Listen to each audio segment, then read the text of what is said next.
Right, for our May 2025 savings update, doing it a little bit different this time, I will take you through the news, the things you need to know about, and then Amelia will be sharing the top rates with you.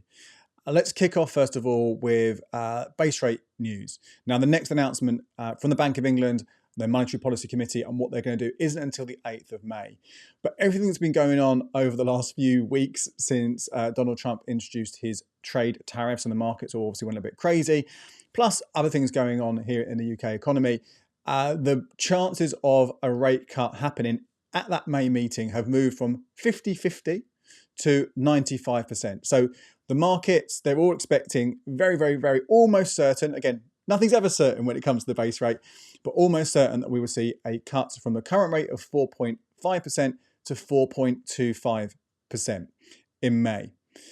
And not only that, others, the IMF, for example, but also many other kind of people are forecasting we'll see 3 cuts in total. So the one in May and another 2 more this year. Potentially, some even think there could be more than that. And obviously, again, these predictions do change all year. At the start of the year, some people were saying we could see 5 this year, 6 this year. It all comes. Some people are saying we'd only see 2 in total. It always moves around.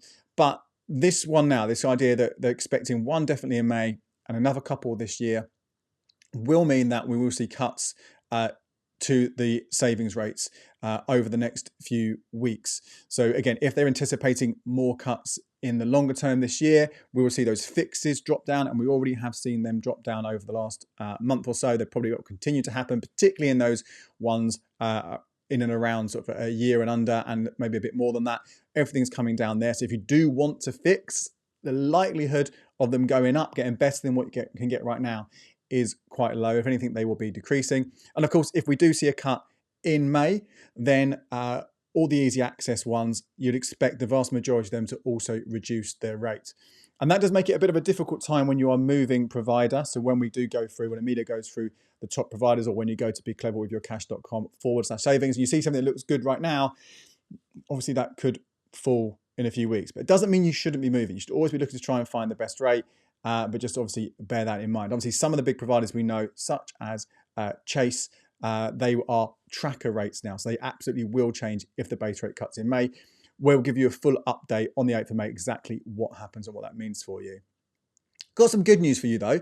Last month I shared my frustration about a huge number of short-term bonuses flooding, particularly the ISA market, but also seen elsewhere. And mostly it's been 3 months long, some at 6 months, but most of them at 3 months.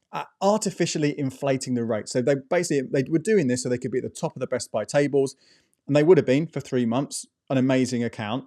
But then after that, sometimes they drop down massively, and we're nowhere near as good as other ones. And in fact, when you factored it all out, and I shared that last time with you, averaged it all out, exactly what it could possibly be over 12 months, often the accounts with no bonuses worked out better. Well, the good news is most of them have stopped doing that, and most of them have now reverted back to 12-month bonuses. So yes, after 12 months, there will be a larger drop in what you're getting. It's always worth, when you have anything with a bonus, to be looking to see if you can move your money anyway. But it does mean a 12-month bonus is so much easier to compare to another account, because you can say, right, for the next year, if I didn't move my money for a year, and let's say the rates didn't change, they're variable, so they're going to change at some point, but they didn't change, at least you can see, right, that one is better or worse than that one with or without a bonus. So that, I think, is good news. But remember, do keep an eye on those short-term bonuses. There are still a handful of them around. Doesn't mean they're bad deals, but you just need to factor in that it's harder to compare, and obviously they will, after 3 months, drop down much more than others. And talking of cuts, we already have a few big ones to tell you about. One of them is Trading 212. Now, again, they are offering still one of the top options out there for easy access from their cash ISA for new customers if you go via the link that we share. And often this is, again, it moves around a little bit, dropped below 5% for a while, it's back over 5% now. But that is good for new customers with a 12-month bonus. If you're an existing customer already, the bonus from the 1st of May will drop from 4.5 to 4.35. So again, if you've got a bonus on top of that, it will be a bit higher. But if you don't, your rate you're getting is 4.35, which can be beaten. Again, if other rates drop with the base rate, this might be done in anticipation of the May base rate drop. We'll see if they cut it again afterwards. If they don't, 4.35 might not be too bad. If they do drop again, certainly worth considering moving your money elsewhere. And I also want to, previously told you about this one, but just a reminder that on the 5th of May, the Barclays Rainy Day Saver rate is also dropping. You'll get 4.61% AER on balances up to £5,000 rather than the current 4.87%. And they already got cut a couple of months ago from 5.12%. This is the second cut we've had in about 4 months. With this one, it's important to remember, if you're a Barclays Blue Reward customer, in order to access the Rainy Day Saver, you are paying a £5 a month fee as well. So even if you have the full £5,000 in there, the best you're getting when that fee is taken into account is a much, much lower 3.32%. In that case, I really think this is one for ditch. Yes, you get Apple TV Plus as well for that £5, but there are other ways to get it. We've covered that in more detail previously. So I think if you are still clinging on to this Barclays Blue Rewards, which was for a long time one of the best ones out there, obviously I think it's worth dropping it. If you are a Barclays Premier customer, obviously you don't pay a fee. You can access that Rainy Day Saver. 4.61 could still be a decent rate. Again, it depends what happens with any cuts in the incoming weeks. So maybe you want to stick around, but otherwise, if you've still got Barclays Blue Rewards full stop, I would be ditching that and moving your money out of the Rainy Day Saver. A quick one here about interest. Now, when I've shared this with you before about interest on savings, I've told you the advice that comes from HMRC that if you do go over your personal savings allowance, which is the amount of money you can earn tax-free in a year, how much interest you can earn tax-free in a year. So if you're a basic rate taxpayer, it's £1,000. If you're a higher rate taxpayer, it's £500. Then they will tell you. They will get all the information from the banks and building societies, and they will let you know, and they will adjust your tax code accordingly if you're not already filling in a self-assessment form. So you don't need to do anything. But there was a report in the Financial Times that one of you guys shared with us in our Facebook group that I thought was worth just sort of bringing to your attention here. And this report said that the taxman has been struggling to connect 1 in 5 accounts to the account holder, which means they might not have been able to tell you that you owe tax on the interest that you earned. Now, the concern there, obviously, even though this is no fault of your own, the concern there is that you might have some tax to pay. And if you don't pay it, there could be fines down the road for this. I think the best thing to do, if you are concerned about this, if you know that you've exceeded your personal savings allowance for the last 12 months, the last financial year, before the one that's just gone, where the tax returns were due a while ago, even if the one that's just happened just now, you've got a bit of time for that one. But even these 2 years, and this is when we've had higher interest rates, which made it easier for someone with around sort of 15 to 20k to possibly go over those allowances if you're a basic rate taxpayer, maybe call HMRC and just discuss it with them. I certainly wouldn't start filling in a self-assessment form straight away on that. But just bear that in mind. If you haven't been notified and you think you've gone over it, then you might want to get in touch just to preempt it slightly. Now, before Amelia takes over with the top rates, I want to quickly share with you a savings offer from Santander. Now, this is not going to help you get a better rate on your money, but it could get you a decent freebie. Now, this is only for people aged between 20 and 25. And if before the end of May you open up any Santander savings account and put 50 quid into this account and leave it there until the 30th of June 2025, you'll be able to claim a free 4-year rail card, which is worth probably about £100. So well worth doing this if you are between 20 and 25, getting that rail card. That money does not need to stay in that account after June. So if you put 50 quid in there and you want to take it out and put it into a different savings account or spend it, then you absolutely can. If you are looking to keep your money saved and get the best rate out there, then the top one there is that Santander Edge Saver, paying 6% a year. That does require you to open up a Santander Edge current account, which obviously does come with that £3 fee. Or there is a Santander regular saver paying 5% as well. So if you want to keep your money in there, they are the best rates. But otherwise, just open up an easy access, put your money in and get your free rail card. Okay, right, over to Amelia now with the best rates. So here's where you can find the top rates for your savings in May 2025. Now, these will change, they always do, and while things have definitely slowed down since the flurry of rate changes at the start of the tax year, you can't guarantee any of the rates I mentioned will stay put for long. So to keep on top of any rate changes, head over to becleverwithyourcash.com/savings, which me and the team update twice a day and sometimes more. You'll get the top 4, 5 or 6 providers for each type of account too, giving you more options, where today I'll just be mentioning the best 1 or 2.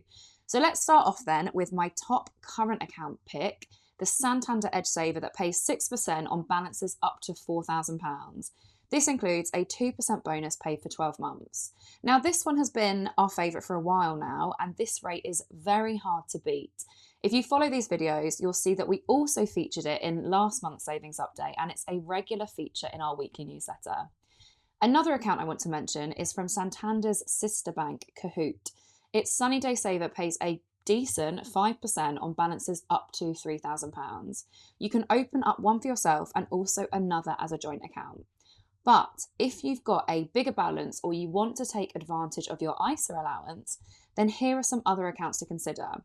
So if we look at the top easy access ISAs first, because they pay higher rates, although be mindful, most of them only offer these to new customers. So first up, we've got Trading 212's Cash ISA that pays 5.07%. This includes a 0.72% bonus that's fixed for 12 months. So while the standard rate is variable and can change at any time, that 0.72% won't. As I said, this rate is for new customers though, so existing customers get just 4.5%. Another one we like is Tembo's Cash ISA. Again, it's easy access and pays 4.8%. I'd be happy going for either of these options if you're looking for an easy access account. We've also got a few more options, the likes of Moneybox, which pays a massive 5.71%. But before you get excited, this includes a bonus of 1.51%, which is only paid for 3 months. We've also got Plum that pays 5.06%, although restrictions apply. If you want to see the full list, head over to becleverwithyourcash.com/ISAs. Now, if you've already used your ISA allowance, then you might want to have a look at easy access savings accounts. I've included both easy access and limited access here. So these pay a slightly lower rate than ISAs, but we've got CHIPS Easy Access Saver that offers 4.76%, including a 1.15% bonus for 12 months. This is a limited withdrawal account, so you can make 3 withdrawals without penalty in a year. Otherwise, the rate drops by 2.2 percentage points. If you want easy access with no restrictions, both Chase and Monument Bank offer 4.75%. However, the Chase account includes a 6-month bonus of 1.69%. So if it were me, I'd go for the Monument one. Saying that, remember with variable accounts, the rate can drop at any time. So there's no guarantee the Monument account will stay at 4.75%. You can see more options at becleverwithyourcash.com/savings. There's also a decent notice account if you give around 3 months notice before getting your money. So Oak North pays 5% on its 95-day notice account. It's a good rate and definitely worth a look. Now let's move on to fixed accounts. If you're looking to lock your money away to give yourself some certainty over what you can earn on your cash. So looking at non-ISAs first, because they pay higher rates, we've got Shoal, which is 3 months at 4.47%. Synergy Bank for 6 months, which is 4.5%. Al Ryan via Raisin, which is 9 months at 4.47%. Castle Community Bank, you've got a year fix at 4.65%. Oxbury Bank, 18 months, 4.55%. Close Brothers, 2 years, 4.58%. Synergy Bank for 3 years, 4.55%. J&M Bank, 4 years at 4.51%, and 5 years you've got Secure Trust Bank at 4.56%. And next, on to fixed ISAs, we've got Punjab National Bank for 12 months, 4.35%, Progressive Building Society for 2 years, 4.3%, Chetwood Bank via Hargreaves Lansdowne, 4.3% over 3 years, United Trust Bank for 4 years, 4%, and Close Brothers for 5 years at 4.3%. Now, while ISAs don't necessarily offer the highest rates compared to fixed savings accounts, they're worth a look if you're considering a new ISA this tax year. Very quickly, onto lifetime ISAs. The top cash lifetime ISA is from Moneybox, which pays 4.7% and includes a bonus of 1.15% for 12 months. And finally, onto regular savers. Top of the charts, we've got Principality's 7.5% account, which is very generous, but it's only for 6 months, so I'd probably look towards one of the other providers. We've got First Direct and Co-op Bank that both pay 7% for 12 months. Now, I'd probably go for one of these accounts over Principalities because the rate is locked in for 12 months, so you get that guaranteed rate. As Andy said earlier, we've got a number of base rate cuts predicted this year, so if you opt for a fixed account, there's no chance of it dropping during the term, which could happen with variable rates. First Direct's account nudges slightly ahead for me because you can pay in up to £300 a month, which is slightly more than Co-op Bank's £250 monthly maximum. With both of these providers, and is usually the case with regular savers, you also need to open up a current account with the bank. And that's it. That's May's 2025 savings update. Remember, head to becleverwithyourcash.com/savings and becleverwithyourcash.com/ISAs for the top rates regularly updated by myself and the team. Thanks so much for watching. Check out these videos here for more ways to make the most of your money.